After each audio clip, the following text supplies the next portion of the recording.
అందరికీ కూడా వందనాలు. మన ప్రభుత్వ పరిశుద్ధ యేసుక్రీస్తు వారి యొక్క నా హృదయపూర్వకమైన వందనాలు తెలియజేస్తున్నాను.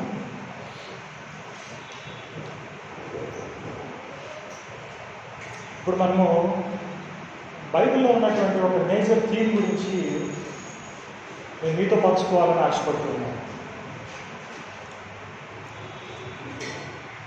థీమ్ అంటే ఉద్దేశముగా మనం చెప్పుకోవచ్చు. ఒక థీమ్ అంటారు ఇంగ్లీష్లో. మీకు అందరికి అర్థమవుతుంది, చెప్తాను చూడండి.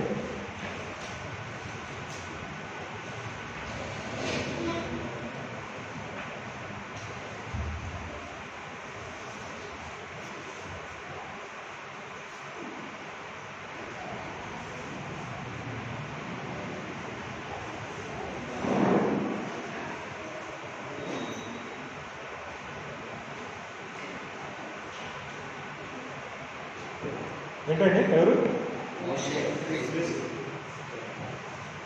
మోషే ఒకవైపు, క్రీస్తు ఒకవైపు. ఏంటి మోషేకు ఉన్నటువంటి విశిష్టత ఏంటి?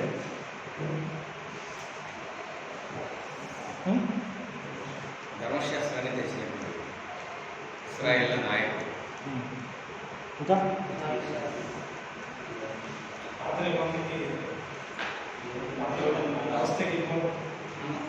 ఒక మాటలో మనం చెప్పాల్సి వస్తే మోషేని పాత నిబంధన వ్యవస్థకి ఒక మూల పురుషుడిగా చెప్పచ్చు.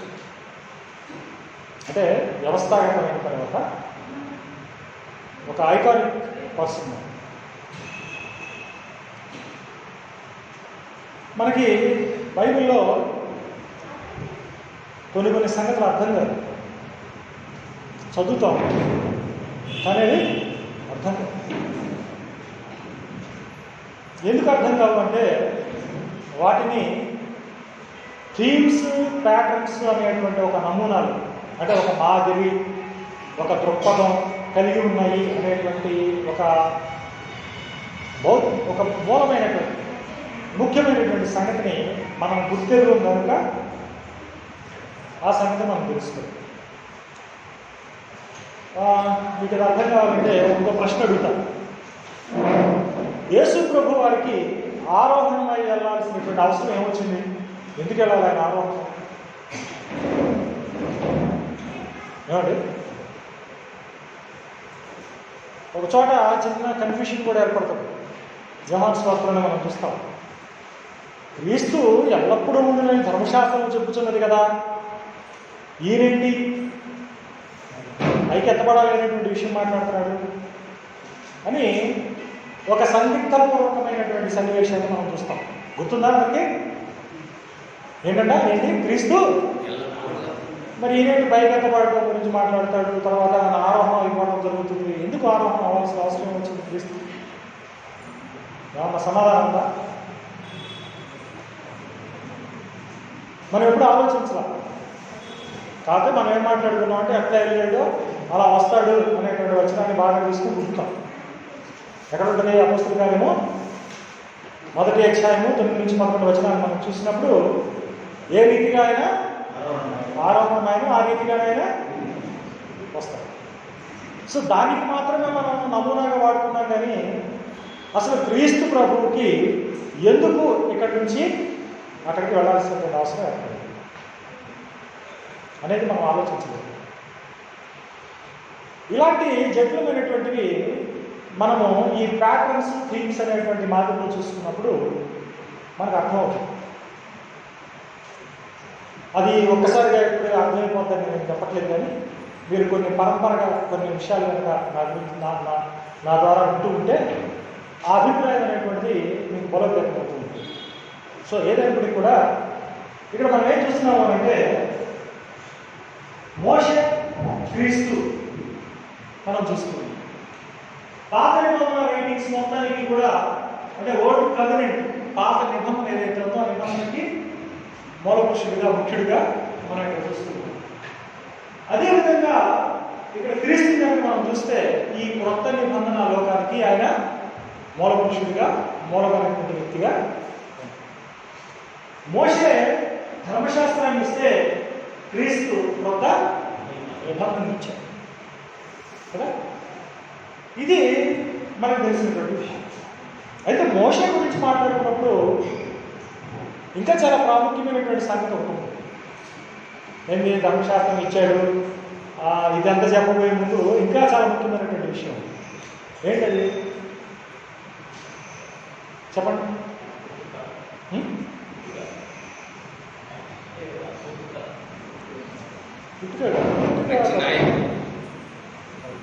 ఏంటది మోషే ఎక్కడ చూస్తావు ఆ నాయకత్వ లక్షణాలు? కారణం ఆయన గొప్పతనాన్ని మనం ఎక్కడ చూస్తామంటే, ఆయన లీడర్షిప్ని ఎక్కడ చూస్తామంటే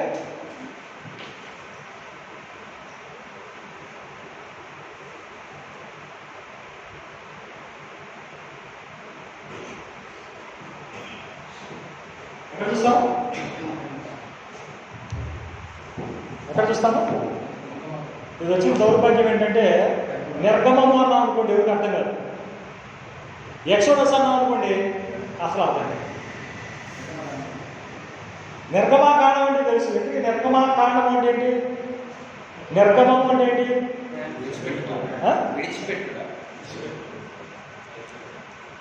బయటికి నిర్గమం గట్టిగా బయటికి, ఆ బయటికి వెళ్ళిపోయేటువంటి కాండాన్ని మీరు చదువుతున్నారు అదే నిర్గమా కాండం. ఈ యొక్క ఔన్నత్యం ఎక్కడ కనపడుతుంది అంటే ఎక్సోడస్ ఈవెంట్లో కనపడుతుంది. ఎక్సోడస్ అంటే నిర్గమా కాండము, ఎక్సోడస్. సో ఈ నిర్గమము చెందేటప్పుడు అంటే ఎక్కడి నుంచి ఎక్కడ జరుగుతుంది నిర్గమము అనేటువంటి కనుక మీరు చూస్తే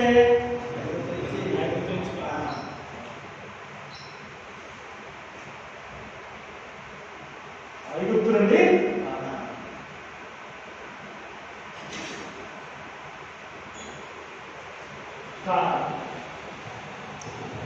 సో ఇక్కడి నుంచి ఐగుప్తులో నుంచి కానాన్ని నడిపించేటువంటి నేపథ్యంలో మోషే యొక్క గొప్పతనాన్ని, దేవుని యొక్క తోడ్పాటుని మనం చూస్తా ఉన్నాం. అయితే చాలా మందికి ఏంటంటే ఈ నిర్గమము యొక్క విశిష్టత చాలా మందికి తెలియదు. ఏంటంటే ఏం తెలియదు? విశిష్టత తెలియదు. నమ్ముతారా మీరు? నేను ఈ మాట అన్నాను కదా, నేను నమ్ముతారా? అని నమ్ముతామంటే మీకు ఇంకా బాగా తెలుసుంటారు.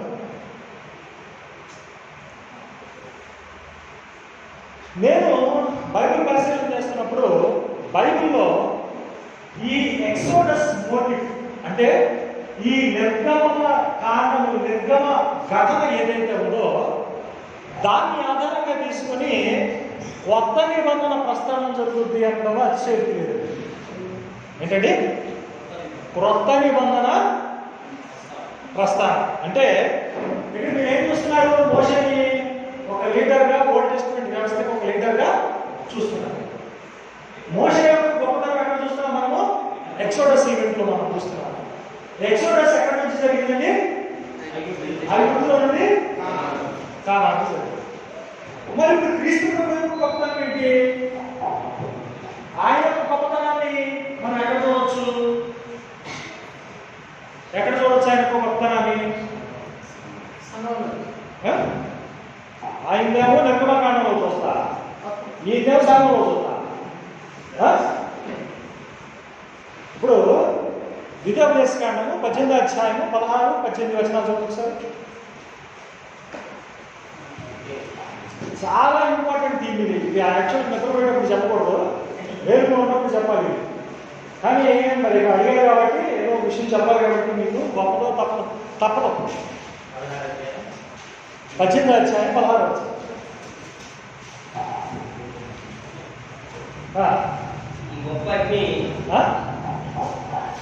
ద్వితీయోపదేశకాండం 18వ అధ్యాయం 16, అదేవిధంగా 18వ వచనం.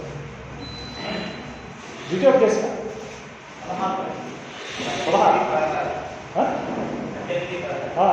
16. ఒక్క నిమిషం ఉండండి. నన్ను నీ కన్ఫ్యూజ్ చేయాలి. దేవుడైన యెహోవా నీకు ఇచ్చుచున్న నీ గ్రామములన్నిటను ప్రధానపతి ద్వితీయోపదేశకాండం 18వ అధ్యాయం. అంతే అదే అదే కరెక్ట్. ఏం నన్ను కన్ఫ్యూజ్ చేశారు? కరెక్ట్ కదా? గొప్పని ఉమ్. నాకు ఇకను కనబడకుండా గాక చెప్పింది. ఆ, ఆ సమయంలో నీ దేవుడైన యెహోవా నీవు అడిగిన వాటన్నిటి చొప్పున ఆ. నీ దేవుడైన యెహోవా నీ మధ్యలో నా వంటి ప్రవక్తను ఇక్కడ చూస్తున్నాడు చూడండి, జాగ్రత్త గమనించండి. ఉమ్.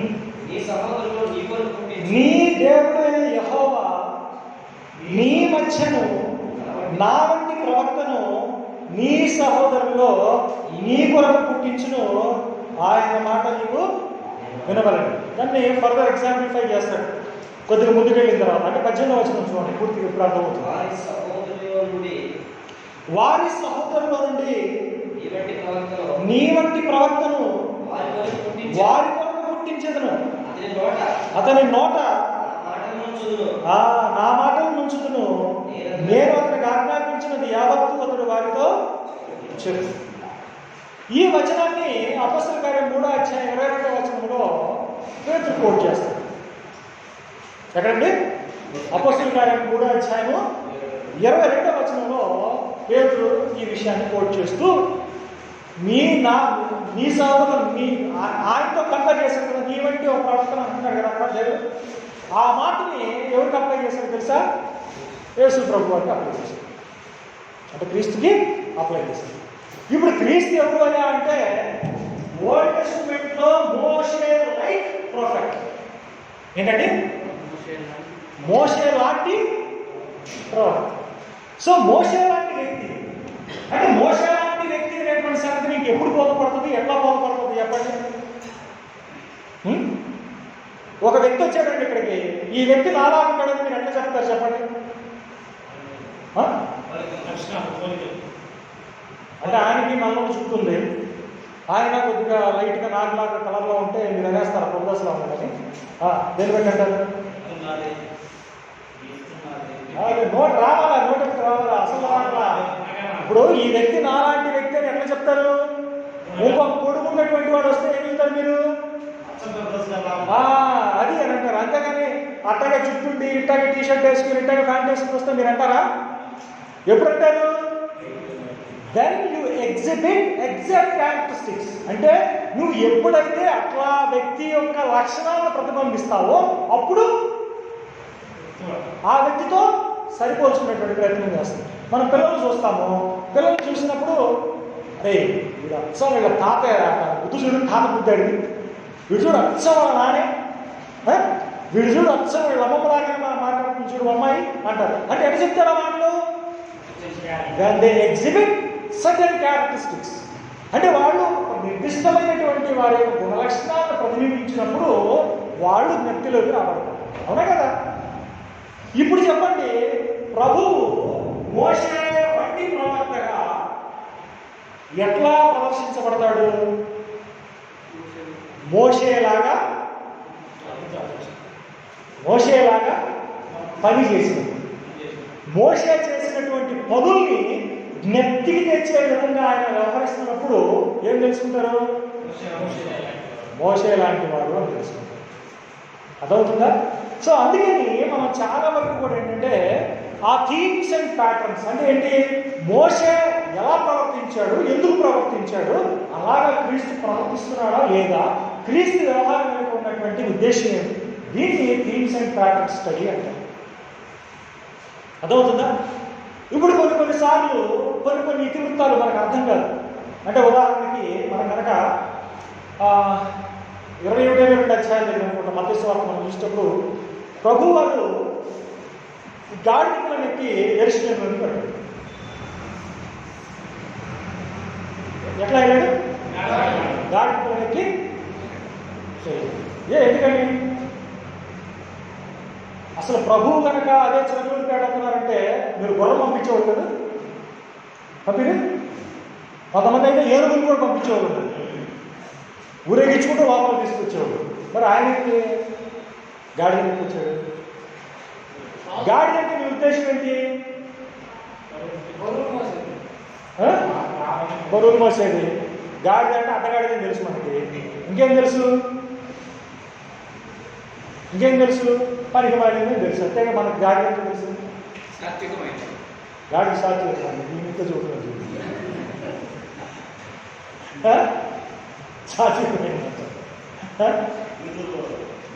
ఇది మనం ప్యాటర్న్ స్టడీ అంటే. ఆయన యెరూషలేములో వెళ్తున్నాడు, గాడిదకి ఊరెళ్తూ పోతున్నాడు. జనాలందరూ ఏం నడుస్తున్నారు?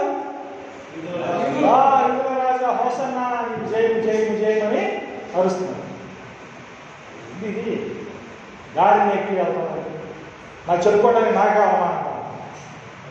మా ప్రభు గాడిని ఎక్కాలంటే అదే ఇప్పుడు రోజుల్లో ఏంటంటే BMW, బెంజో లేకపోతే రోల్స్ రాయిస్ తీసుకొచ్చేవాళ్ళు కాదు మనోళ్ళు. అదే సతీష్ కుమార్ గారి అయితే BMW ఇచ్చేవాడు 2 కోట్ల రూపాయలు. పక్కన కూర్చోబెట్టుకుని మరి తీసుకొచ్చేవాడు. మరి ఎందుకని?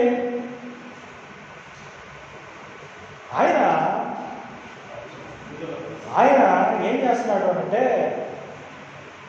Is acting as an old testament figure. Old టెస్ట్మెంట్లో ఒక వ్యక్తిని ఆయన నెత్తికి తీసుకొస్తున్నాడు. ఎవరో తెలుసా? దావీదు కుమారుడైనటువంటి సొలొమోనుని జ్ఞాపకం చేస్తాడు.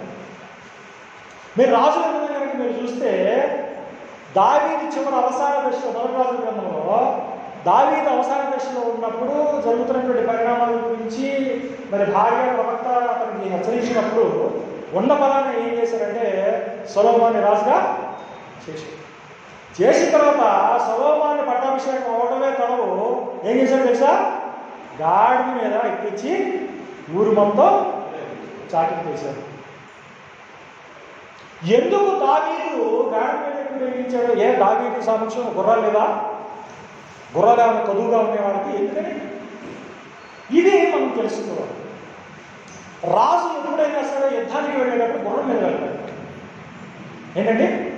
రాజు యుద్ధానికి వెళ్ళేటప్పుడు ఎలా వెళ్తాడు? గుర్రం మీద వెళ్తాడు. రాజు యుద్ధాన్ని చేయించి ఊళ్ళోకి విజయోత్సాహంతో సమాధానంతో వచ్చేటప్పుడు దేని మీద వస్తాడు? గాడి మీద వస్తాడు. గాడి మీద రావడం అనేటువంటిది దేనికి సంఖ్యతో? గుర్రం వెంకి రాస్తుంది, ఫెరోషియస్గా ఉంటుంది. అది ఎక్కితే వీరత్వం. ఇక అంతే, వెళ్తే ఏం చేయాలా? అందుకే మీరు ప్రాణ గ్రంథంలో ఏం చూస్తారు? గాడిదల్లా గుర్రాలను చూస్తారు. అవన్నీ కూడా రక్తపాతానికి, కరువులకి, తెగుళ్ళకి, యుద్ధానికి ప్రతీకలు. అవన్నీ కూడా యుద్ధం వల్ల కలిగేటువంటి నాశనానికి ప్రతీకలు. కానీ గాడిద సువార్తల్లో గాడిదలు చూశారు కానీ ప్రాణ గ్రంథంలో గాడిదలు చూసారా? ఎందుకని? ఇక లేదు, సమాధానం లేదు. ఇక దేవుని యొక్క ఉగ్రత అనేటువంటిది పొంగి పొడుతుంది. ఇక యెరూషలేము మీద కుమ్మరించబడుతుంది. ఇక యెరూషలేము మీద కుమ్మరించేటప్పుడు ఇంకేడ సమాధానం? అందుకే గుర్రాలు కనపడుతుంది. అదవుతుందా నేను చెప్పిన మాట? సో దావీదు ఏం చేశాడంటే కుమారుడైనటువంటి సొలొమోనుని ఎప్పుడైతే పట్టాభిషేకం చేశాడో సమాధానపూర్వకంగా ఊరు మొత్తం కూడా గాడిద మీద తీసుకెళ్ళి అట్లాగా ఏం చేస్తున్నాడంటే ఆ తరుణంలోనే 23వ అధ్యాయం చివరి వచనాలు కనపడతాయి. యెరూషలేమా యెరూషలేమా, కోడి తన రెక్కల కింద తన పిల్లలను దాచుకునేటట్టు అనేక మార్లు నేను చేర్చుకోవాలని నేను అనుకుంటుంది, కానీ నువ్వు విననవ్వకపోతుంది. ఇదిగో నీళ్ళు నీకు పాడుగా విడవడి ఉన్నది అని చెప్పేసి లాస్ట్ అటెంప్ట్. సో దానికి ముందే జరుగుతుందంటే యెరూషలేములోకి వెళ్తున్నాడు. యెరూషలేము ఎక్కడికి వెళ్తున్నాడు? సమాధానంతో వెళ్తున్నాడు, సమాధానపూర్వకంగా వెళ్తున్నాడు. వాళ్ళు ఏం చేశారు? సో యేసు ప్రభువు గాడి మీద నెక్కి వెళ్తున్నాడు అని అంటే it is recalling a certain figure in mind, especially in the old testament. పాత నిబంధనలో ఒక ప్రత్యేకమైనటువంటి వ్యక్తిని, స్థితిని అనేక జ్ఞప్తికి తీసుకొస్తుంది. అర్థమవుతుంది? సరే, ఇట్లా చాలా ఉన్నాయి, ఒకటి కాదు రెండు కాదు. మనం అన్నింటినీ కూడా వీటిని మనం చూడాల్సినటువంటి దృక్పథంలో మనము చూడాలి. ఉదాహరణకి ఇప్పుడు కానా అనేటువంటి ఊరిలో యేసు ప్రభు వారు ఏం చేశారంటే మొట్టమొదటి సూచక్రియ చేశారు. మిగిలిన ఎవరన్నా రాశారా? మత్తయి రాశాడా? మార్కు రాశాడా? లోక రాశాడా? యోహాను రాశాడు. ఎందుకు రాశాడు? సరే, అది కూడా ఏమన్నా మంచిది చేశాడా? మంచిదంటే మన లెక్కలో బైబిల్లో ఆయన మంచి పెట్టాడా? యేసు ప్రభు ఏం మంచాడు? ఆయన ఆ? ఏం చెప్పరు? కానాని ఊళ్ళో ఏం మంచి పెట్టారు అక్కడ? నీళ్ళని రసంగా ఉంటుంది. ఊరని ఇస్తారేమో చూసే ద్రాక్షారసం మంచి నీళ్ళు ఇచ్చారు. ఆ? మరి ఎందుకని ద్రాక్షారసం ఇచ్చారు? ఉన్నటువంటి కల్చర్. మరి మొట్టమొదటి సూచిక్రియ కదండి. ఏమండి కిషోర్ గారు? మొట్టమొదటి కదా. నువ్వు అదే ధర్మశాస్త్రం చుట్టాలు మంచితేను ఏమన్నా మంచి పనులు చేయక మరి ఉండేది ఈ ద్రాక్షారసం ఎందుకు వచ్చేది? ఇదే చదవాల్సినటువంటిది. మనం ఆలోచించుకోవాల్సింది ఇక్కడే మార్పు. ఇప్పుడు నేను అడిగేదాకా మీకు తెలియదు. ఇంకొకటి ఎవడో మీకు చెప్పేదానికి కళ్ళారేసి తప్పించి మీకు పలుతారు. అందుకనే మన విమర్శకులను కూడా స్వాగతించాలి. ఏం చేయాలా? విమర్శకులను కూడా మనం ఏం చేయాలా? స్వాగతించాలి. ఎవడన్నా మనం తిడతాడు, ఇది కాదు రావాల్సింది అక్కడ. వాడు అన్నటువంటిది సమంజసమా కాదా? మన ఇంద్రియాలు ఓపెన్ చేసి ఒకసారి బైబిల్ గ్రంథంలో ఆ విధంగా ఉన్నదా లేదా? ఎందుకనంటే మనందరికీ కూడా బోధ ఎట్లా అందించబడుతుందంటే బాక్స్ ప్యాకింగ్లో వస్తుంది. అందరికీ ఒకే రకమైన లంచ్, అందరికీ కవర్లో చుట్టూ ఒకే బాక్స్, ఒకే కానా, ఒకే కూర, అందరికి బాక్స్ ఒకే మోసలో వచ్చేస్తుంది. ఇది తీసుకెళ్ళాడికి, అది తీసుకెళ్ళాడికి, అది తీసుకెళ్ళాడికి 7 గడిచిపోతాయి. ఎవడికి వాస్తవం తెలియదు. ఏం కూర అంటే అందరూ వంకాయ కూర అని చెబుతున్నారు. అసలు ఏముంది, ఏం చెప్తుంది? నిజంగా బైబిల్ వంకాయ కూర ఉండిందా ఏంది అనేటువంటి పరిశీలన అనేటువంటి ఎవరు చేయట్లేదు. ఎప్పుడు చేస్తున్నారు? విమర్శకులు వచ్చినప్పుడు, చర్చలు జరిగినప్పుడు, వాదోపవాదాలు జరిగినప్పుడు, అప్పుడు శ్రేష్టమైన ఉపయోగిస్తుంది. అందుకనే మనం ఏం చేయాలంటే అట్లాంటి వాటిని స్వాగతించాలి. ఈరోజు ప్రపంచంలో బైబిల్ అనేటువంటి మాత్రమే నిలకడగా ఉనికిలో ఉంది అంటే ప్రధానమైనటువంటి కారణం ఏంటంటే it is open for discussion.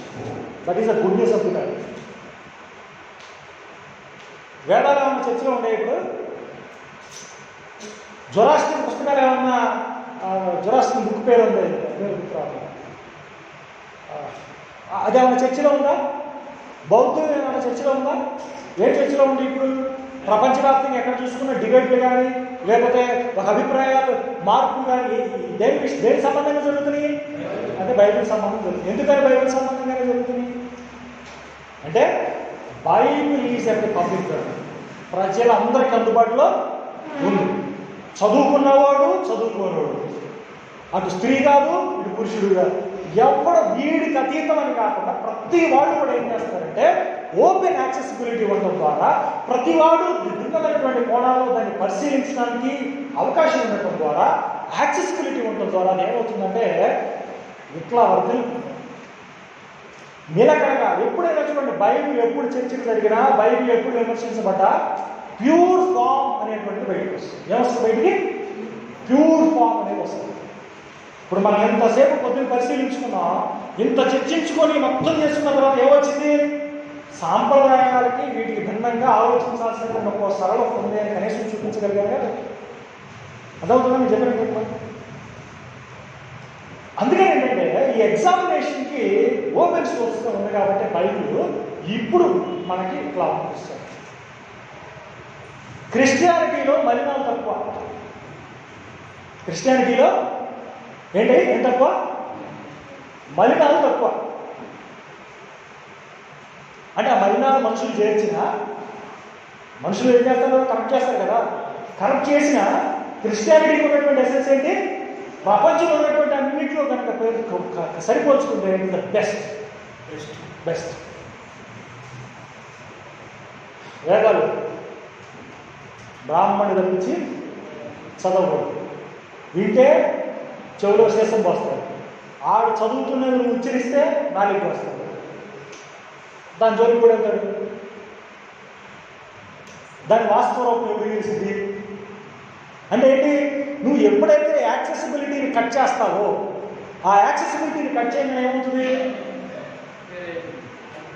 Isolate అయిపోతుంది. అంటే ఏమైంది? వేరే అయిపోతుంది. కానీ బైబిల్ మన గ్రంథానికి ఉన్నటువంటి మహత్వం ఏంటి? అట్లా కాదు. ఛాందసవాది చదువుతాడు, దేవుడు లేదనేటువంటి వాడు చదువుతాడు, వాడు అభిప్రాయం చదువుతాడు, పామరుడు చదువుతాడు, విద్యావంతుడు చదువుతాడు, అందరూ చదువుతారు. శ్రేష్టమైనటువంటి మాత్రం చక్కగా పారిపోతా ఉంటుంది ప్రవాహం. ఎన్ని ఏమైనా చెప్పని ఏమవుతుంది? ప్యూర్ మాత్రం పోతానే ఒక ప్రవాహ జలం, అదే అందరిని మనం అందరం బతికించుకుంటూ పోతాం. కనుక మనం ఏం చేయాలంటే ప్యూర్ ఫామ్ ఏదైతే ఉందో దాన్ని మనం ఎప్పటికప్పుడు ఎగ్జామిన్ చేసుకుంటూ రావాలి. అందుకనే మీకు తెలియనటువంటి విషయం ఏంటంటే ఈ బైబిల్లో ఉన్నటువంటి ఈ ఎక్సోడస్ మోటివ్ అంటే నిర్గమ మాదిరి అని చెప్పుకోవచ్చు. ఆ నిర్గమ నమూనాగా మనం చెప్పుకోవచ్చు. దాన్ని మనం కొద్దిగా పిచ్చేపాటిగా మనం తెలుసుకున్నట్టు ప్రయత్నించాం. ఎందుకంటే అది బైబిల్ అంతా కూడా, కొత్త నిబంధన అంతా కూడా దాంతో నిక్షిప్తమై ఉంటే నేనేదో అరగంటలో చెప్తాను అనడానికి నా వివేకం ఏంటండి, ఏమవుతుంది, నా వివేకం. అంత వ్యాస్ట్ సబ్జెక్ట్, అంత వ్యాస్ట్ సబ్జెక్ట్. సో దానికి మనం ఏం చేద్దామంటే ఇప్పుడు ఏం జరుగుతుంది అంటే మన క్వశ్చన్ ఏంటి, మోషే ఉన్నాడు, పలానా చేశాడు, పలానా ఎవరు ఉన్నాడు. మరి క్రీస్తు ఏం చేశాడు? మరి క్రీస్తు మరి మోషే వంటి ప్రోడక్ట్ ఎట్లా చెప్పగలుగుతున్నాడు పేతురు? 3వ అధ్యాయంలో ఆ వచనాన్ని ఎట్లా ఆపాదించగలిగాడు చెప్పండి. దీంట్లో మహత్తరమైనటువంటి ఘట్టం ఏది?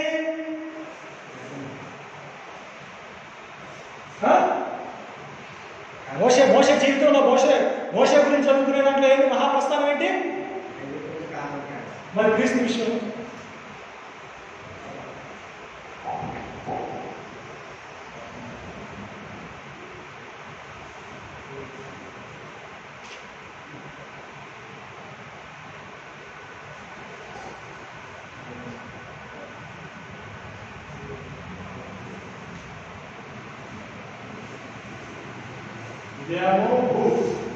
ఇదేమో ఇదేంటి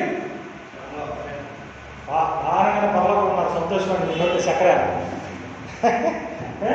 ఏంటి, ఏమి నిర్గమం చేశాడు ఆయన? ఏమి ఎరగలేదా? అసలు రాసినా ఎరగలేదా కొద్ది కూడా? ఏ సాధించి పెట్టాడు? క్రీస్తు ఏం చేశాడు? మనకి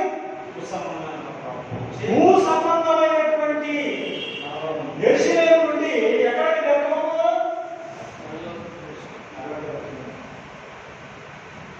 పరలోక సంబంధమైనటువంటి యెరూషలేములోనికి నడిపించాడు.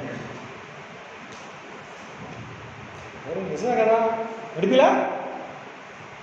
మరి ఈ మాట నేను గాలి నుంచి తీసుకుని రాసానా, లేకపోతే వచనాలు ఉంటే రాసిందానా?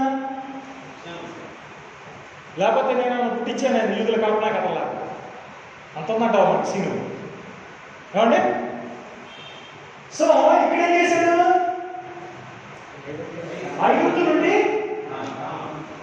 ఇక్కడ ఏం చేశాడు? ప్రభు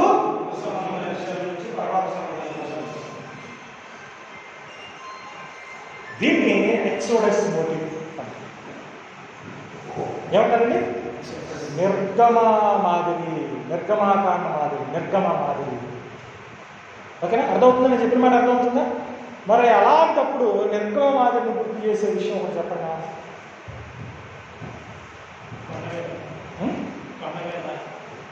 నువ్వు డైరెక్ట్ కాంటాక్ట్ చేసి ఒకసారి. ఇంకా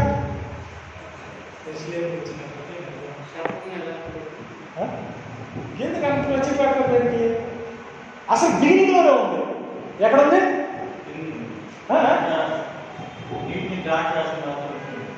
నీటిని దాచేస్తున్నారు కాదు. ఇప్పుడు మీకు ఇక్కడ ఎక్స్ప్లెయిన్ చేసేటప్పుడు ఇక్కడ సినారియో గుర్తు కావాలి. ఇక్కడ సినారియో గుర్తు చూసారా? ఇక్కడ సీన్ ఏం జరిగింది అనేది అది గుర్తుకు రావాలి. ఇట్లాంటిది ఎక్కడి నుంచి స్టార్ట్ అవుతుందో తెలుసా? సువార్తల ప్రారంభం నుంచి కనబడుతుంది. ఎక్కడి నుంచి? సువార్త ప్రారంభం నుంచి కనబడుతుంది. ఆశ్చర్యం లేదు? ఎవరు చెప్తాం మనకి? కానీ అది ఆకాశం. మొదట అధ్యాయంలో ఏమో రాశాడు? యేసుక్రీస్తు వారి యొక్క వంశావళి రాశాడు. 2వ అధ్యాయంలో ఏమో రాశాడు? ఆయన జన్మ విధానం రాశాడు. 3వ అధ్యాయంలో ఏమో రాశాడు? అసలు బిగిన్ అవుతుంది అక్కడి నుంచి. వంశావళి జన్మ విధానం పక్కన పెడితే మినిస్ట్రీ బిగిన్ అవుతుంది అక్కడి నుంచి. 3, 4 అధ్యాయాలు. 3 అధ్యాయంలోనే బాప్తిస్మం ఇచ్చి యోహాను స్టార్ట్ అవుతుంది. 4 అధ్యాయానికి వస్తే యేసు ప్రభు వారి యొక్క పరిచయం స్టార్ట్ అవుతుంది. అవునా కదా? 3 అధ్యాయంలో ఎవరి పరిచయం స్టార్ట్ చేసిన చూడండి, పరిచర్య ఎవరు స్టార్ట్ చేసిన చూడండి 3 అధ్యాయంలో. అసలు లేదు, ఆ మాట లేదు. మీరు 3 అధ్యాయంలో మొదటి నుంచి చూడండి. మారు మనసు అంటే ఏడవ మారు మనసు 3 అధ్యాయం మొదటి చూస్తున్నాను. ఆ దినమయందు బాప్తిస్మమిచ్చు యోహాను వచ్చి పరలోకరాజ్యం సమీపించి ఉన్నది, మారు మనసు పొందాలని యోధారణ్యంలో ప్రకటించుచుండెను. మనకు కావాల్సిన ప్రాపర్టీ చెప్పండి. మారు మనసు జీవితంలో చెప్పకండి. మన ప్రాపర్టీ ఏంటి? మనం మాట్లాడుకున్న దృక్పథం ఏంటి? ఎక్సోడస్ మోటివ్ ఏంటి? నిర్గమన మాదిరి కదా. ఇప్పుడు ఏం మాట్లాడుతున్నారు? ఆ దినములలో బాప్తిస్మం ఇచ్చి యోహాను వచ్చి పరలోక రాజ్యం సమీపించి ఉన్నది, మారు మనసు పొందుడని యోధారణ్యంలో ప్రకటించుచుండెను.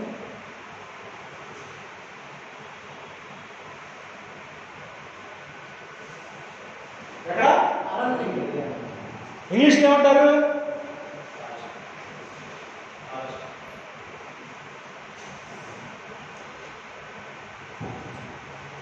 ఏమన్నాడు? ఫారెస్ట్ అన్నాడు. విల్డర్నెస్ ఏమన్నారు? ఇంగ్లీష్లో ఏమంటే విల్డర్నెస్. ఫారెస్ట్ అర్థమవుతుందా? వీళ్ళు ఐగుప్తు నుంచి కానానికి మధ్యలో ఎంతకాలం స్పెండ్ చేశారు? 40 సంవత్సరాలు. ఎట్లా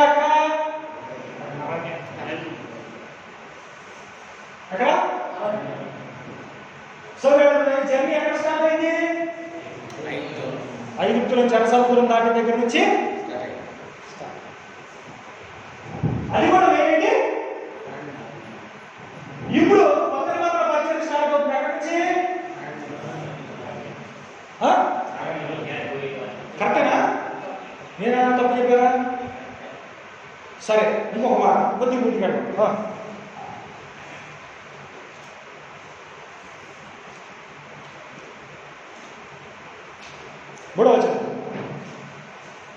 మూడవ వచనం.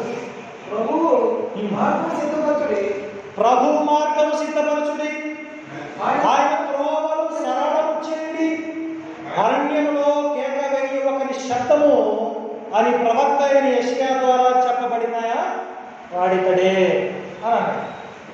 ఎవరి గురించి చెప్పాడు? ఆ వ్యక్తి గురించి చెప్పాడు. అది ఎవరు చెప్పారంటే? యెషయా చెప్పాడు.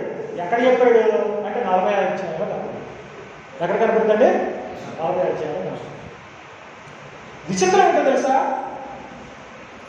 మనకు ఎవరు చెప్పరు.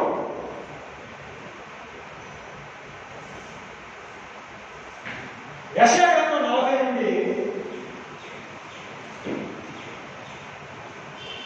55 అధ్యాయాల వరకు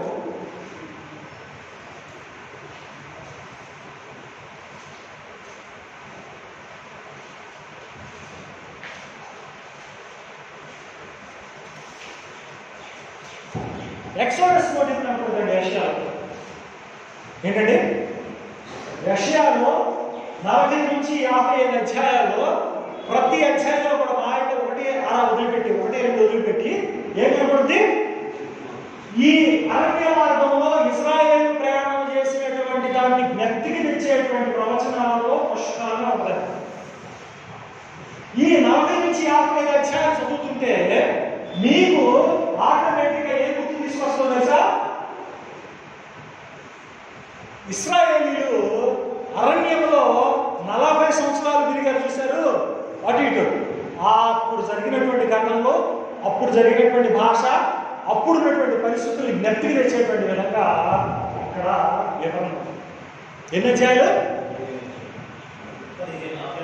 40 అంటే చూసుకోండి, మీ ఇష్టం. కావాలంటే ఇప్పుడు నమూనా కావాలన్నా కానీ చదివిస్తే ఇబ్బంది లేదు. అర్థమవుతుందా? నా బైబిల్లో ఎక్కడెక్కడ ఉన్నాయో ప్రతి దాన్ని కూడా నేను మార్క్ చేసి పెట్టుకున్నాను. ఇది ఎక్సోడస్ మోటివ్. అన్ని పండితులు సూక్ష్మంగా పరిశీలించి తరచి నిర్దేశించినటువంటి వ్యాఖ్యానాల్లో ఉన్నటువంటి సారాన్ని చక్కగా క్రోడీకరించుకుని పెట్టుకున్నాను.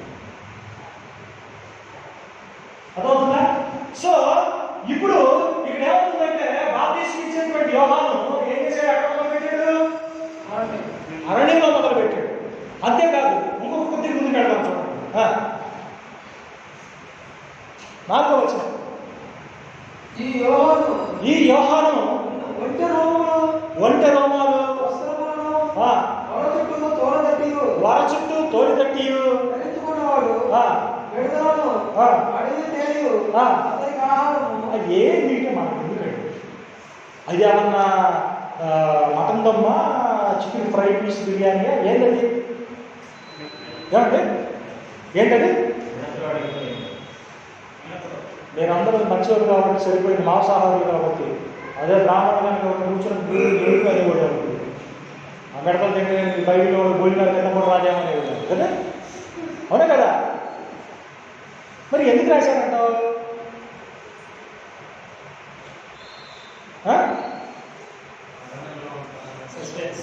జింక మాసం తిన్నాడను, కాస్త దుడ్డు మాసం తిన్నాడను, కాస్త మన కూడా నాన్ వెజిటేరియన్స్ గొప్ప చెప్పుకునేవాడు. యోహాన్ బాబుడు అబ్రహం కుమార్ గారు మన అప్పుడు చెప్పుకుంటాం గత తింటా సాయంత్రం ఉంటుంది తెలుసా దాని మీద. మరి ఎందుకని దాన్ని అంత ఏం రాశాడు? ఏమన్నాడు? ఒంటె రోమాలు ధరించుకున్నాడు, డ్రెస్ కోడ్ చెప్పాడు. ఏం తింటున్నాడంట? తేనె. మీరు ఆల్రెడీ ఇప్పటికే ఒక మాదిరి చెప్పారు. ఒకటి చదువుతుంటే ఏం గుర్తుకు రావాలి నీకు? పాత నిబంధనలో గుర్తుకు రావాలి. పాత నిబంధనలో ఏం గుర్తుకు వచ్చింది ఇప్పుడు?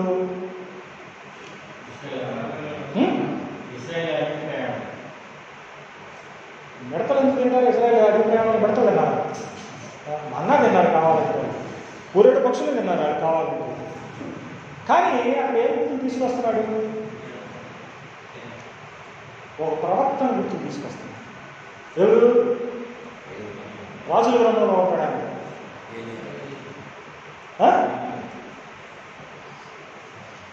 ఏం తెలీదా? మొదటి రాజు, 2వ రాజుల గ్రంథం 1వ అధ్యాయం 8వ వచనం.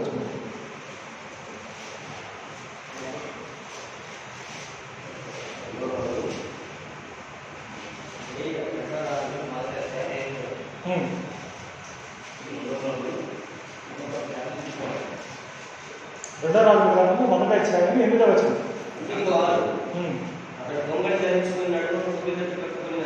పైన కింద ఆయన ఎవరో చెప్పండి నాకు. అరే తెలుసు మీకు? అంటే 7 వచ్చేసరికి ఏమి అని తెలిసింది. ఆడేమో ఆయన గుర్తుకు రావాలి మీకు. ఇప్పుడు యోహాను ఎలా వచ్చాడు? ఏలియా యొక్క ఆత్మయు నోటకు రాగల ఏ సాంబార్ తిట్టగా చేశాడు. ఏలియా యొక్క ఆత్మయు శక్తి గలవాడు వచ్చాడు. ఇప్పుడు ఆయన మిడతలు తిన్నాడు, తేనె పట్టు తిన్నాడు, ఒంటి రోమాలు ధరించుకున్నాడు అంటే ఎందుకు రాసిపెట్టి అక్కడ? నువ్వు చేతకించుకోవడానికి, ఆయన గట్టిలాగా తిన్నాడని చెప్పుకోవడానికి, లేదంటే ఆయన సాత్వికుడు అని చెప్పుకోవడానికి అనుకున్నా. ఎందుకు? Is recalling a certain figure in the old testament. పాత నిబంధనలో ఉన్నటువంటి ఒక గొప్ప ప్రవక్త ఏం చేస్తున్నాడు అక్కడ? ఆ పనిని జ్ఞాపకం చేస్తున్నాడు అక్కడ. ఆయన చేసే పని ఎవరు జ్ఞాపకం చేస్తుంది?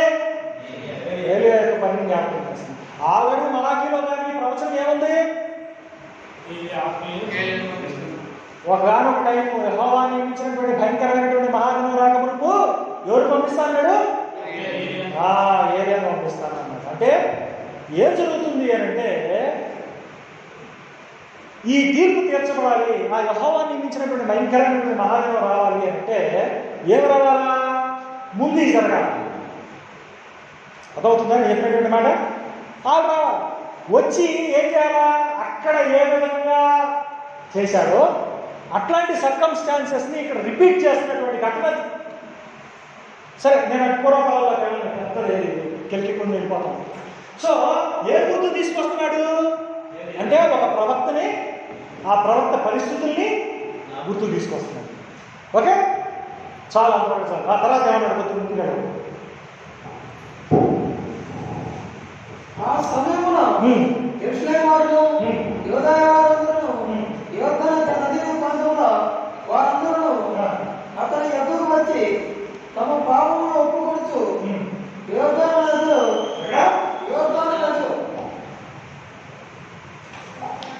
ఏమొచ్చింది?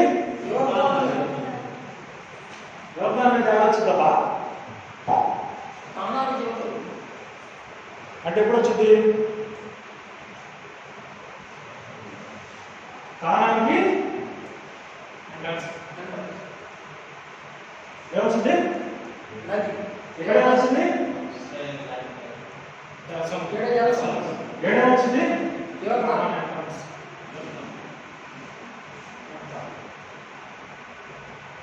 ఇప్పుడు అరణ్య ప్రయాణం వీలవుతుంది. ఎక్కడి నుంచి మొదలు పెడుతున్నాడు? యోర్దాన్. ఆ? యోర్దాన్. యోర్దాన్ దగ్గర మొదలు పెడతాడు. యెహోషువ గ్రంథం 3వ అధ్యాయం కనుక మీరు చదివితే వాళ్ళు యోర్దాను నది దాటి వాళ్ళు వాగ్దాన దేశంలో కట్టరు. ఇప్పుడేమవుతుందంటే వీళ్ళు ఇక్కడ ఉన్నటువంటి యోర్దాను దాటి ఎక్కడికి సభకు సంబంధమైనటువంటి ఎరుషలేముకు సిద్ధపరుస్తున్నారు. ఎక్కడికి? పరలోక సంబంధమైనటువంటి ఎరుషలేముకి సిద్ధపరుస్తున్నారు. మీకు ఏది ఎక్కడ అనేటువంటి వివరాల కన్నా నేను చెప్పినటువంటి డీటెయిల్స్ చూడండి. ఏమొచ్చింది? ఏమొచ్చింది? ఈ ఎలిమెంట్స్ ఎక్కడ కనపడుతుంది? అర్థమవుతుందా? నేను చెప్పిన మాట అర్థమవుతుందా? సో ఇదంతా కాదు, మీకు ఇంకా బాగా అర్థం కావాలంటే లోకాసు వార్త వెళ్దాం. చూడండి, లోకాసు వార్త 9వ అధ్యాయం.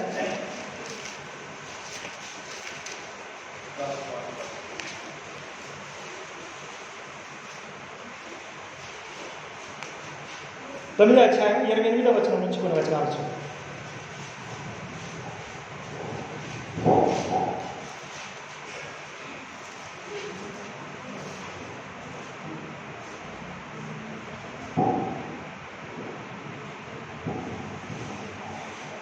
లోకాసు వార్త 9వ అధ్యాయము 28 నుండి కొన్ని వచనాలు.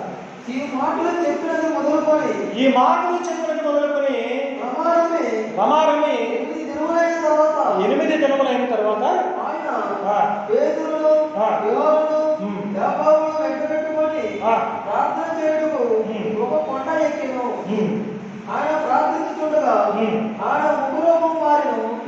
ఆయన వస్త్రములు గదగదగా మెరిసెను. మరియు ఇద్దరు పురుషులు ఆయనతో మాట్లాడుతున్నది. వారు మోషే, ఏలియా. ఎవరు వచ్చారు? మోషే. మోషే వచ్చేసేసేవాళ్ళు. మోషే వచ్చేసేవాళ్ళకి లాకి రిప్రజెంటేషన్ ఉంటుంది. ఏలియా వచ్చి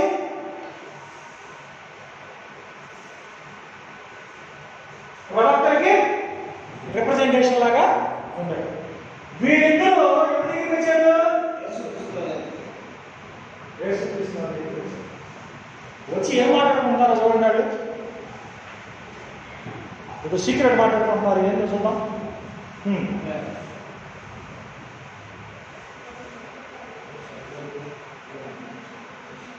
వారు మహిమకాలపడి ఆయన యెరూషలేములో నెరవేర్చబోవు నిర్గమమును గురించి మాట్లాడుతున్నది. ఏంటి అర్థం కాదు. నిర్గమము.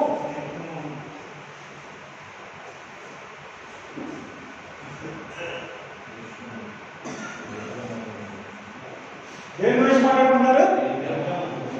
ఎక్కడ నెరవేర్చబోతున్నాడు ఆయన? ఎక్కడ మొదలు పెట్టాడంట? ఏం మొదలు పెట్టాడు?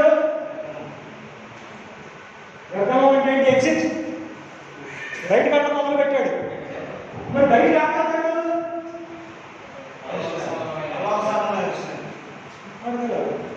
మరి ఆయన ప్రారంభం ఎందుకు చేశాడు? ఎందుకంటే ప్రారంభం ఎందుకు కింద ఖాళీ లేదన్నా. శాశ్వతమైనటువంటి మందిరంలోనికి దేవుని సముఖానికి అగ్రగణ్యుడిగా ముందెళ్ళిన తర్వాత నీకు వెనక మార్గం సిద్ధపరచు. ఇప్పుడు నువ్వు ఎక్కడికి వెళ్తున్నా అంటే ఆ పరలోక సంబంధమైనటువంటి విషయానికి వెళ్తాం. అదవుతానికి ఎప్పుడైనా ఏమాట్లాడుతున్నారు కాదు.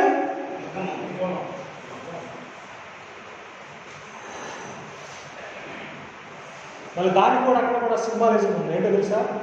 రమారమి ఎన్ని దినములు అయిన తర్వాత 8 దినములు. 8 దినములు. అక్కడ చిన్న కాంట్రవర్సీ ఉంది. ఒక చోట 7 దినముల తర్వాత అంటాడు, ఒక చోట 8 దినములకు అన్నాడా, చిన్న మాట తేడా ఉంది. అయితే ఏదైనప్పటికీ కూడా ఏంటంటే ఓల్డ్ టెస్ట్మెంట్లో మోషే పైకి వెళ్ళిన తర్వాత కరెక్ట్గా వారం రోజులకి కింద గుడారం కట్టాడు. మాట ఎందుకు చెప్తున్నానంటే ఈ దర్శనం చూడగానే ఎమ్మటే అక్కడ ఉన్నటువంటి పేతులు యాకోబు యోహాను ఏమంటారు తెలుసా? పర్ణశాలలు కడతామన్నారు. ఏంటి పర్ణశాలలు ఆడి నుంచి వచ్చిన ఐడియా అంటే ఓల్డ్ టెస్ట్మెంట్లో కరెక్ట్గా మోషే కొండ మీదకి వెళ్ళిన తర్వాత అది తీసుకొచ్చిన తర్వాత కరెక్ట్గా 8 దినాలకి లేదా 7 రోజుల తర్వాత ఏమైంది తెలుసా? దేవుడు పరలోక సంబంధమైనటువంటి నమూనా మాది ముందు చూసారా గుడారానికి సంబంధించింది, అది ఆయన డిస్క్లోజ్ చేసి మోషన్ కట్టమని చెప్పాడు. సో ఆ వయసులో కూడా వాడు ప్రభు ఏం చెబుతున్నాడు తెలుసా? తండ్రి ఏం చెబుతున్నాడు తెలుసా? అరే బాబు నా ప్రియ కుమారు ఇష్టం. అసలు ఆయన మాట లెక్క ఉంది, దానికో లెక్క ఉంది, అదవుతుందా? ఆయనకో లెక్క ఉంది. మీరు ఆయన మాట వినాలి. ఇప్పుడు గుడారాలు తీసి పక్కన పడేయండి. ఆయనంతా కూడా ఎక్కడికి బాట? పరలోక సంబంధమైనటువంటి విషయానికి బాట. గుడారాలు కట్టడం ఈ భూ సంబంధమైనదిగా. సో మనకి బైబిల్లో ఈ ఎక్సోడస్ మోటిఫ్ అనేటువంటిది చాలా చాలా పెద్ద మోటిఫ్ అండి. ఎంత పెద్ద మోటిఫ్ అంటే ఇక్కడ ఈ సందర్భంలో ఇది లేదు కదా, ఈ అధ్యాయంలో ఇది లేదు కదా అని అంటానికి లేదు. అంటే ఆలోచించు, మనకి ఎవరు చెప్పలా, మనకి ఎవరు సూచించలా. మనమంతా కూడా ఏం చేస్తున్నామంటే ఏదో చిన్న చిన్న సంగతులని మనం తీసుకొని రిప్లికేట్ చేసే ప్రయత్నం చేస్తున్నాం. అంటే ఏంటంటే పునరావృతం చేసేటువంటి ప్రయత్నం చేస్తున్నాం అనిపించి ప్రభువు ఏం చేశాడు, ఏ విధంగా చేశాడు, దానికి పాత నిబంధన ఏ విధంగా మనకి గుర్తుకొస్తుంది, ఆయన ఏ విధంగా దానికన్నా కూడా ఈయన గొప్ప పని చేశాడు అనేటువంటి విషయాలు చాలామందికి అర్థం కావట్లేదు. దానికి ప్రధానమైనటువంటి కారణం ఈ ప్యాటర్న్స్, థీమ్స్ అనేటువంటి నాలెడ్జ్లోకి వెళ్తాం. అదవుతుందా? ఇది చాలా పెద్దది. ఇంకా చిన్న మాట చెప్తాను చూడండి. హెబ్రీయులకు రాసినటువంటి పత్రిక 13వ అధ్యాయం 12, 13 వచనాలు చూడండి. 12, 13, 14 చూడండి. 12, 13, 14.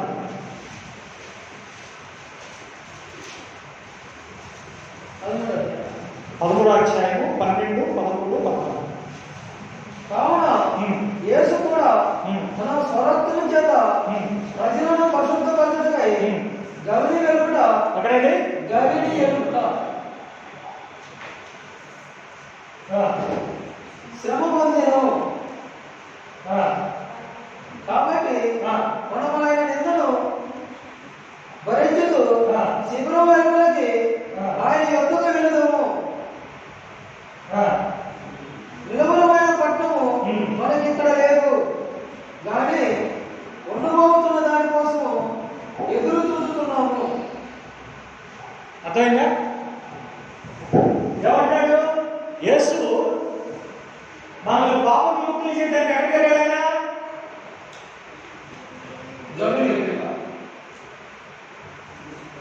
యెరూషలేము బయటికి వెళ్ళాడు. ఏం చెప్పడం కన్నా యెరూషలేములో మూలన వేసారు, దాని శిలువను ఎక్కడేశారు? యెరూషలేము నుండి బయటికి తీసుకుపోయారు కదా. ఎక్కడికి తీసుకెళ్లారు? తెలుగు పట్ల శ్రమవుతుంది. కోల్కతా అనేటువంటి ప్రాంతానికి ఊరు బయటికి వెళ్ళిపోయాడు. ఏ విధంగా ఆయన బయటికి వెళ్ళి విమోచన సంపాదించాడో అలాగే మనం కూడా ఏం చేయాలంట? ఆయన నిందను భరించచ్చు, అంటే ఆయన అడుగు చేయాలి. ఆ నిందను మనం భరిస్తూ మనం కూడా ఎక్కడ వెళ్ళాలా? బయటికి వెళ్ళాలి. ఊరు బయటికి వెళ్ళిపోవాలా? ఊరు బయటికి వెళ్తే మన ప్రస్థానం, మన గమ్యస్థానం ఏది? పరలోక సంబంధమైనటువంటి. అంతేకాదు ఈ థీమ్ ఎంత విస్తృతంగా ఉంటుందంటే మీకు మొదటి కొరింథీయులకు రాసినటువంటి పత్రిక 10వ అధ్యాయం మొదటి నుండి కొన్ని వచనాలు చూడండి.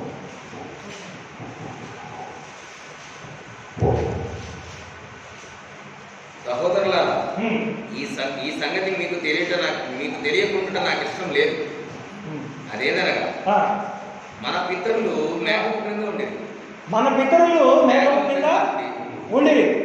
వారందరూ సముద్రంలో నడిచిపోయారు. ఆ, అందరూ మోషని బట్టి మేఘంలోనూ సముద్రంలోనూ బాప్తిజం పొందిరి. ఉమ్, అందరూ ఆత్మ సంబంధమైన ఒకే ఆహారం భుజించేది. ఉమ్, అందరూ ఆత్మ సంబంధమైన ఒకే పానం చేసి ఆ, ఏలయనగా ఉమ్, తమ్మును వెంబడించిన ఆత్మ సంబంధమైన బండ లోనిది త్రాగేది. ఉమ్, ఆ బండ క్రీస్తే. క్రీస్తే. ఉమ్, అయితే వారిలో ఎక్కువ మంది దేవునికి ఇష్టలుగా ఉండకపోయేది కనుక ఉమ్, అరణ్యంలో సంహరించబడి ఆ, వారు ఆశించిన ప్రకారం మనం చెడ్డవాటిని ఆశించకూడనట్టు ఆ, ఈ సంగతులు మనకు దృష్టాంతంలో ఉన్నాయి. అది అంటే దృష్టాంతంలో ఉన్నాయి ఏంటంటే ఇప్పుడు జరుగుతున్నటువంటి సంగతులకు అర్థం పట్టేటట్టుగా అవన్నీ కూడా ఉన్నాయి. వాళ్ళు ఎక్కడి నుంచి మొదలు పెట్టారు, వాళ్ళు ఎట్టబోయారు అన్నీ కూడా ఏంటో తెలుసా? ఎక్సోడస్ ఉంది. అంటే దేని గురించి? నిర్గమం గురించి. ఎర్ర సముద్రం, బండ, ఆహారం, పానీయం, ఎడారి ఇవన్నీ ఎక్కడ వచ్చినాయి? ఎక్సోడస్, నిర్గమం సంబంధించి. ఇవన్నీ మాట్లాడుతూ ఏమన్నాడు 6వ వచనంలో? వారు ఆశించిన ప్రకారం మనము చెడ్డవాటిని ఆశించుకున్నట్టు ఈ సంగతులు మనకు దృష్టాంతములుగా ఉన్నాయి అంటున్నాడు. అంతేకాకుండా 11వ వచనం కూడా చూడండి. ఈ సంగతులు దృష్టాంతములుగా వారికి సంబంధించి యుగాంతమందున మనకు బుద్ధి కలుగుటకై రాయబడను అని అంటున్నాడు. అంటే దీనిలో ఉన్నటువంటి సర్కమ్స్టాన్సెస్ ఏవైతే ఉన్నాయో it is recording the past exodus event. అంటే వాళ్ళు ప్రస్తుతం చదివి చూస్తున్నటువంటి విషయాలు దేని మాదిరిగా ఉన్నాయి? పాత నిబంధనలో నిర్గమాకాండంలో ఆ నేతృత్వంలో జరిగినటువంటి సంగతుల యొక్క ఇదిగా కనబడుతుంది. కనుక ఇది అలా తప్ప విషయం కాదు. ఇదేంటో మనం లైట్గా తీసుకొని అబ్బో ఏముందిలేండి నిర్గమకాండం అంటే 10వ అధ్యాయం ఒక చోట చెప్పాడు అనుకుంటారేమో. అది 10వ అధ్యాయం ఒక చోట చెప్పింది కాదు. బిగినింగ్ దగ్గర నుంచి ఎండింగ్ వరకు కూడా అదే థీమ్తో వెళ్తా ఉన్నాం. అదే థీమ్తో వెళ్తా ఉన్నాం. కనుక మనం చదివేటప్పుడు మీరు ఏదైనా సరే ఒక చిన్న ప్యాసేజ్ ఉంది కొత్త నిబంధనలో, మీకు అర్థం కాదు, మీరేం చేస్తారంటే దాన్ని పిండి తీసుకెళ్ళే ప్రయత్నం చేస్తూ ఉంటారు. అక్కడేదో కూరగూర గుంపలాగా చేస్తూ ఉంటారు, కలగూర కాపలా. అట్లా కాదు. మీరేం చేయాలంటే కనీసం ఫస్ట్ నైతికంగా ఆలోచించాల్సింది ఏంటంటే ప్రభువు ఒక పని చేసినప్పుడు, ప్రభువు ఒకటి వ్యవహరించినటువంటి విధానం మీకు అర్థం కాకపోయినా, ఆయన అన్న మాట మీకు అర్థం కాకపోయినా, ఇది ఎలాంటి స్థితిగతుల్ని గుర్తు చేస్తుంది, ఇదేమన్నా దానికి ఏమైనా సంబంధం ఉందా, ఓల్డ్ టెస్ట్మెంట్లో ఎట్లాంటి ఫిగర్తో సంబంధం ఉంది అనే ఒక ఆలోచన కనుక మీకు విషయాలు మీ మైండ్లోకి వస్తే చాలా వరకు కూడా చిక్కుముళ్ళు ఛేదించబడుతుంది. చాలా వరకు చిక్కుముళ్ళు ఛేదించబడుతుంది. కనుక మనం వీటిని చాలా జాగ్రత్తగా మనం ఆలోచించాలి. ఇంకా చాలా ఉన్నాయండి. ఇంతేనా? ఇప్పుడు మనం ఏం చూసాము నిర్గమాలు, మరి ఇదే టైంలోనే కదా మరి వాళ్ళకి గుణాలు ఎప్పుడు కదా ఏమో ఆలోచించినప్పుడు గుణాలు గురించినటువంటి ప్రత్యక్షత ఎప్పుడు వచ్చింది? ఈ 40 సంవత్సరాల కాలంలో కదా గుణాలు ప్రత్యక్ష గుణాలు. మరి ఇక్కడ 40 సంవత్సరాల కాలంలో కదా ఏం జరిగింది? సంఘస్థాపన అనేటువంటి జరిగింది. వాళ్ళు ఏమన్నాడు? ఇక్కడ వాళ్ళు అదే అన్నారు. ఇక్కడ ఏముందో ఇక్కడ అదే గుర్తు తీసుకొస్తాడు. Same exact parallel exact resemblance అనేటువంటి. ఇంకోటి ఏంటో తెలుసా? ప్రభు తన పరిచర్యను కూడా ఎగ్జాక్ట్గా అట్లాగే స్టార్ట్ చేశాడు. ఎట్లా? ఎక్కడైతే ఎండింగ్ అయిందో అక్కడ నుంచి మొదలు వస్తుంది. జస్ట్ మనం ఏం చూసాం? నమూనా కింద బాప్టిజం ఇచ్చేటువంటి యోహాను మనం చూసాం కదా. బాలబాచి మత్తయి 12వ వచనం చూడండి. యోహాను చెరపట్టబడని యేసు విని గలిలయకు తిరిగి వెళ్ళి నజరేతు విడిచి జబులూను, నఫ్తాలిను దేశంలో ప్రాంతాలలో సముద్ర తీరమందలి కపెర్నహూమునకు వచ్చి కాపురం ఉండెను. అదే ఏం జరిగింది ఒకసారి చెప్పు రాజేష్, మళ్ళీ చదువు. యోహాను చెరపట్టబడని యేసు విని, ఏది బాప్టిజం ఇచ్చేటువంటి యోహాను చెరపట్టబడ్డాడని తెలిసింది. తెలియగానే గలిలయకు తిరిగి వెళ్ళి ఎక్కడికి వెళ్ళాడు? గలిలయ ఆ. ఆ. గలిలయను విడిచి ఆ. జెబూలూను నఫ్తాలియను దేశముల ప్రాంతములలో సముద్ర తీరమందలి కపెర్నహూమునకు వచ్చి ఏమన్నా అర్థమైందా? ఏమన్నా అర్థమైందండి? ఏం జరిగింది? బాప్తిస్మం ఇచ్చేటువంటి యోహాను చెరసాలలో వేయబడ్డాడు. ఇది ఎక్కడ జరిగింది? యోదయలో జరిగింది. ఎక్కడ జరిగింది? యోదయలో జరిగింది. యోదయలో జరిగింది. తర్వాత ఏం జరిగింది? ప్రభు ఏం చేశాడు?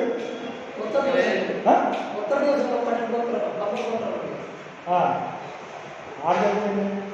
భయపడ్డా?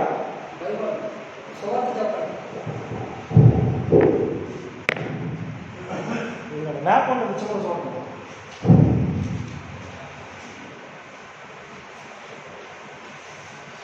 ఈ రెండు మ్యాప్లు దృష్టిలో పెట్టుకోండి. మ్యాప్లు ఉంటాయి చూడండి చివరి. ఇక్కడ యెరూషలేము యూదా ఇక్కడ ఉంది. ఇదేంటి? కొత్త నిబంధన కాలకు పాలస్తీనా అనే మ్యాప్. ఇక్కడ ఇదేంటి?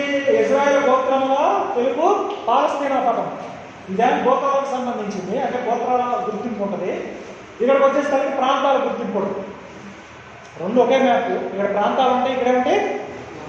గోత్రాలు ఉంటాయి. సో యేసు ప్రభు ఏం చేశారంటే ఇక్కడ ఏ విషయం నజరేతు దగ్గర నుంచి ఎక్కడికి వెళ్ళాడైనా, సారీ ఇక్కడ నుంచి యోధ నుంచి ఎక్కడికి వెళ్ళాడైనా? గలిలయ ప్రాంతానికి వెళ్ళాడు. గలిలయ ఎక్కడ? పైన. ఈ పైన తెలుసా? ఇదంతా ఉత్తర రాజ్యం. ఇదంతా ఏంటి తెలుసా? దక్షిణ రాజ్యం. యోధా బెన్యామీను గోత్రాలు మాత్రమే దక్షిణ రాజ్యంగా ఉన్నాయి. ఈ మిగిలిన తగ్గిన 10 గోత్రాలన్నీ కూడా ఎక్కడ ఉన్నాయి? పైన ఉత్తర రాజ్యంలో ఉన్నాయి.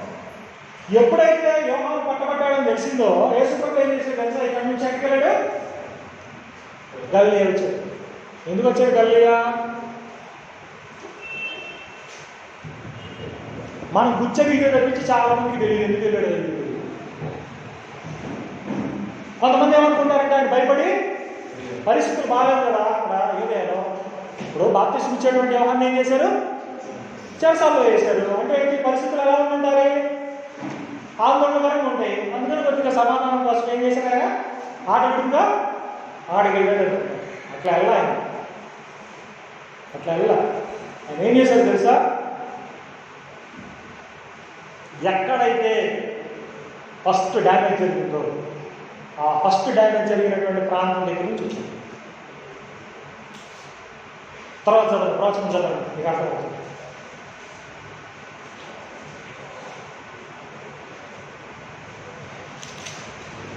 ప్రవచనం చదవండి. జెబూలూను దేశము జెబూలూను దేశము, నఫ్తాలి దేశము, యోర్దాను ఆవరణ సముద్ర తీరమున అన్యజనులు గలిలయ చీకట్లో కూర్చుండి ఉన్న ప్రజలను గొప్ప వెలుగు చూసిరి. మన ప్రదేశంలోను మన స్థాయిలోను కూర్చుండి ఉన్న వారికి వెలుగు ఉదయించును అని ప్రవక్త యెషయా పలకబడినది నెరవేరినట్లు ఎలాగూ జరిగిను. అది ఇది ప్రవచనం అని చెప్తున్నాడు ఆయన. జబూలూను నఫ్తాలి అనేటువంటి గలిలయ ప్రాంతానికి వెళ్ళినటువంటి ఏం చెబుతున్నాడు? ప్రవచనం అని చెప్తున్నాడు. ఎక్కడ ప్రవచనం అంటే యెషయా గ్రంథం 9వ అధ్యాయంలో ఉంటుంది ప్రవచనం. యెషయా గ్రంథం 9వ అధ్యాయం చూస్తే అక్కడ జబూలూను నఫ్తాలి అనేటువంటి దేశాలు మొట్టమొదటిసారిగా అవమానాన్ని చూస్తే వారి యొక్క అవమానాన్ని తీసివేస్తాడు అనేటువంటి ప్రవచనం యెషయా చేశాడు. ఏ విధంగా జబూలూను నఫ్తాలి గలిలయ ప్రాంతాలు అవమానానికి గురయ్యాయి అని కనుక మనం చూస్తే అషూర్ రాజు ఉత్తర రాజ్యానికి దండెత్తి వచ్చినప్పుడు వాడు ఫస్ట్ కొల్లగొట్టుని ఫస్ట్ స్వాధీనపరుచుకున్నటువంటి ప్రాంతాలు ఏంటో తెలుసా? జబూలూను నఫ్తాలి, ఎంటైర్ గలిలయ. ఈ గలిలయ ఈ ప్రాంతాన్ని మొత్తాన్ని కూడా అన్య రాజు అయినటువంటి అషూర్ రాజు ఏం చేశారంటే పాడు చేసి హస్తగతం చేస్తుంది. సో ఎక్కడైతే ఇజ్రాయెల్ రాజ్యం చిన్నాభిన్నమైపోయి అన్యాకరంపమైందో ఆ ప్రాంతంలోకి వెళ్ళి పరలోక రాజ్యం సమీపించి ఉన్నదని వాళ్ళ సంఘటితం చేసి రాజ్య స్థాపన గురించి అక్కడి నుంచి మనకు తీసుకొచ్చారు. ఇంత గొప్ప విషయం.